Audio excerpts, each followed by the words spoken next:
সমাজের মধ্যে এমন অনেক পাক্কা ইমানদার রয়েছে যারা বলে নামাজ পড়ি না তাতে কোনো সমস্যা নাই, আমার ইমান কিন্তু পাক্কা। এমন লোক আছে না নাই? সুদের সাথে জড়িত, ঘুষের সাথে জড়িত, রোজা রাখে না, ইসলামের কোনো বিধিবিধান মানে না, কিন্তু তাকে জিজ্ঞেস করলে সে বলে আমি কিন্তু ইমানদার, আমার ইমান বড্ড পাক্কা। আছে না নাই? এজন্য তারা কিন্তু মিথ্যা কথা বলে না, তাদের কথা কিন্তু সত্য। কারণ ইমান শব্দের আবিধানে করতে হচ্ছে বিশ্বাস স্থাপন করা। তারা কিন্তু বিশ্বাস স্থাপন করেছে, আল্লাহর উপরে বিশ্বাস এনেছে, রাসূলের প্রতি ঈমান এনেছে, এবং ইসলামের মৌলিক যে বিষয়গুলো রয়েছে সেগুলোর প্রতিও তারা বিশ্বাস স্থাপন করেছে। কথা বলেন ঠিক কিনা? আল ঈমান হুয়া আত-তাসদীক বিল জিনান ওয়াল ইকরার বিল লিসান ওয়াল আমাল বিল আরকান। ঈমান হলো অন্তরে বিশ্বাস করা, মুখে স্বীকার করা, এবং ইসলামের যে মৌলিক বিষয়গুলো রয়েছে সেই বিষয়গুলোর উপরে আমল করা। শুধু বিশ্বাস করে বসে থাকলে হবে না, মুখে স্বীকার করতে হবে এবং বাস্তব জীবনে এটাকে আমল করা লাগবে। কথা বলেন ঠিক কিনা? আমার ভাইয়েরা, বন্ধুরা, এজন্য দেখবেন আমাদের সমাজের মধ্যে এমন অনেক পাক্কা ইমানদার রয়েছে যারা বলে নামাজ পড়ি না তাতে কোনো সমস্যা নাই, আমার ইমান কিন্তু পাক্কা।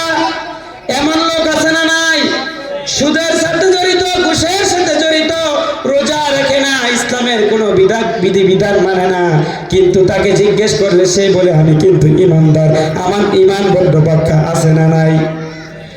এজন্য তারা কিন্তু মিথ্যা কথা বলে না, তাদের কথা কিন্তু সত্য। কারণ ঈমান শব্দের আবিধানে করতে হচ্ছে বিশ্বাস স্থাপন করা। তারা কিন্তু বিশ্বাস স্থাপন করেছে, আল্লাহর উপরে বিশ্বাস এনেছে, রাসূলের প্রতি ঈমান এনেছে, এবং ইসলামের মৌলিক যে বিষয়গুলো রয়েছে সেগুলোর প্রতিও তারা বিশ্বাস স্থাপন করেছে। কথা বলেন ঠিক কিনা? তারা কিন্তু পাক্কা ঈমানদার, তারা বিশ্বাসী। তারা কেমন বিশ্বাসী? যেমন বিশ্বাসী ছিল আবু জাহেল। আবু জাহেল কিন্তু আল্লাহকে বিশ্বাস করত, এবং মুহাম্মদ সাল্লাল্লাহু আলাইহি ওয়াসাল্লাম যে আল্লাহ রাব্বুল আলামিনের একজন রাসূল ছিলেন এটাও কিন্তু মনে মনে বিশ্বাস করত, কিন্তু মুখে স্বীকার করত না এবং বাস্তব জীবনে আমল করত না। এজন্য যারা শুধু বিশ্বাস করে বসে থাকে, বাস্তব জীবনে আমল করতে চায় না, মুখে স্বীকার করতে চায় না, আমি তাদেরকে বলতে চাই, আমরা তাদেরকে বলতে চাই যে যারা তিনটাকে একসাথে মানে, যারা বিশ্বাস করে, স্বীকার করে এবং বাস্তব জীবনে আমল করে, তারা হলো মুমিন মুসলমান। তারা কি? তারা হলো মুমিন মুসলমান। আর তোমরা যারা শুধু বিশ্বাস করে বসে থাকো, শুধু বিশ্বাস করে বসে থাকো, বাস্তব জীবনে আমল করার কোনো নাম গন্ধ নাই, মুখে স্বীকারও করো না, আমলও করো না, শুধু বিশ্বাস করো, তোমরা হলো আবু জাহেলের মতো মুমিন শয়তান। কথা বলেন ঠিক কিনা? মুমিন মুসলমান নয়, মুমিন শয়তান। ঠিক কিনা? এজন্য পরিপূর্ণ মুমিন হতে হলে বিশ্বাস, মুখে স্বীকার এবং বাস্তব জীবনে আমল করা লাগবে। ঠিক কিনা?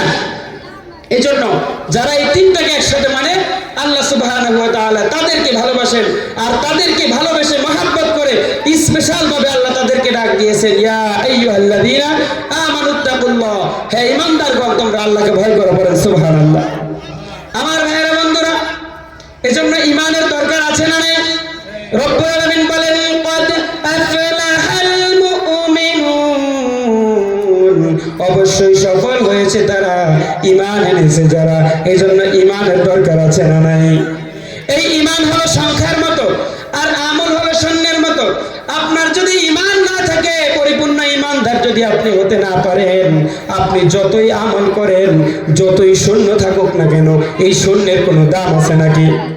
আর যদি আপনি পরিপূর্ণ ঈমানদার হন, পরিপূর্ণ ঈমান যদি আনেন, সাতটি বিষয়ের উপরে যদি ঈমান আনেন, বিশ্বাস স্থাপন করেন, মুখে স্বীকার করেন এবং বাস্তব জীবনে যদি আপনি আমল করতে পারেন, তাহলে আল্লাহ সুবহানাহু ওয়া তাআলা আপনাকে পরিপূর্ণ ঈমানদার এবং মুমিন বানিয়ে দিবেন।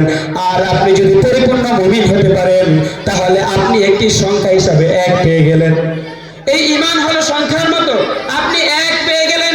তারপরে যখন আপনি নামাজ পড়লেন, একটি শূন্য পেলেন। বলেন তো, এই একের সামনে যদি শূন্য দেওয়া হয় তাহলে কত হয়? 10। আবার আপনি একটি রোজা রাখলেন, আরেকটি শূন্য পেলেন, 10-এর সামনে যদি শূন্য দেওয়া হয় কত হয়? এইভাবে আপনি যত আমল করবেন আর যত শূন্য পাবেন, এই শূন্যকে যদি ওটার সামনে বসিয়ে দেয়, তাহলে এটার মান মূল্যের মর্যাদা আছে না নাই?